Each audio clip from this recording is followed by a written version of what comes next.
मनोज अलवेला। गम गम घरे घरे घूमेलन ललिता दीदी, गम गम घरे घरे घूमेलन ललिता दीदी, गलिया ना घूमेलन विनय राम भैया, हाथ जोड़ी करलन गोहारा जी। बड़ी पंचायत समिति बनोई हो जी, इनके जीतैहा पंचायत समिति बनाई हो जी, इनके जीतैहा पंचायत समिति बनाई हो जी। निमन बाई ना कर बिचारा जी, बड़ी पंचायत समिति बनाई हो जी। दोस्तों, सूखे हुए वृक्ष को पानी की जरूरत है, सूखे हुए वृक्ष को पानी की जरूरत है। गुरहा कला पंचायत में ललिता दीदी की जरूरत है। 4 नंबर पर मोहर लगाना है, राम भैया को जिताना है। गुरहा कला पंचायत के जनता जिंदाबाद जिंदाबाद जिंदाबाद। गुरहा कला पंचायत के पंचायत समिति कैसा हो, ललिता दीदी जैसा हो। माँ बहनों का पंचायत समिति कैसा हो, राम भैया जैसा हो। ललिता दीदी जिंदाबाद जिंदाबाद जिंदाबाद। ललिता दीदी मत घबराना, जनता तेरे साथ है। इंदिराया बास देथुन बिरधा पे नासाना माजी, इंदिराया बास देथुन बिरधा पे नासाना माजी, घर घर शौचालय देथुन पक्का के मकाना माजी, और देथुन घर घर रासाना माजी। आजी सुलभाई माजा दुर किसाना माजी, इनके जीतैहा पंचायत समिति बनाई हो जी, इनके जीतैहा पंचायत समिति बनाई हो जी।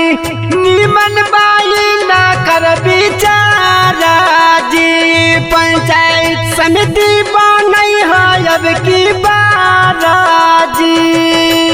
दोस्तों, पेड़ है नीम का तो क्या हुआ, हम उसे चंदन बना देंगे। पेड़ है नीम का तो क्या हुआ, हम उसे चंदन बना देंगे। विनय राम भैया वो इंसान है, अगर आप लोग का साथ मिला तो गुरहा कला पंचायत को लंदन बना देंगे। विनय राम भैया जिंदाबाद जिंदाबाद जिंदाबाद। विनय राम भैया मत घबराना, जनता तेरे साथ है। मोतियों का हार छाप जिंदाबाद जिंदाबाद जिंदाबाद। 4 नंबर पर मोहर लगाना है, ललिता दीदी को जिताना है। 4 नंबर पर मोहर लगाना है। राम भैया को जिताना है। APL से BPL देथुन बनाबाई जी, APL से BPL देथुन बनाबाई जी, नल गली रोड देथुन राशन कार्ड बनाई जी, ये करथुन सबा के भलाई जी। आजी इनके के देहू सब जीताई जी, इनके जीतैहा पंचायत समिति बनाई हो जी, इनके जीतैहा पंचायत समिति बनाई हो जी। निमन बाई ना कर बिचारा जी, बड़ी पंचायत समिति बनाई हो जी।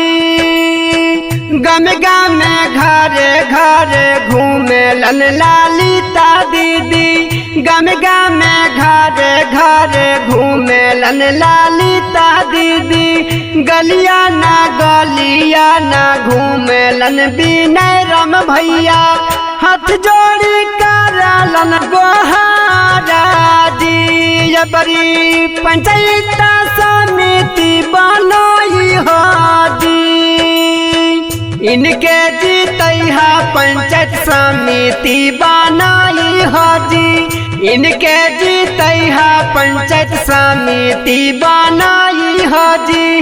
निमन बाई ना कर विचारा जी, अबरी पंचायत समिति बनाई हो जी। आजी इनके कैसा लोग जीताई हो जी। आजी इनके का देहू सब जीताई जी। Recording by Anoranjana Studio.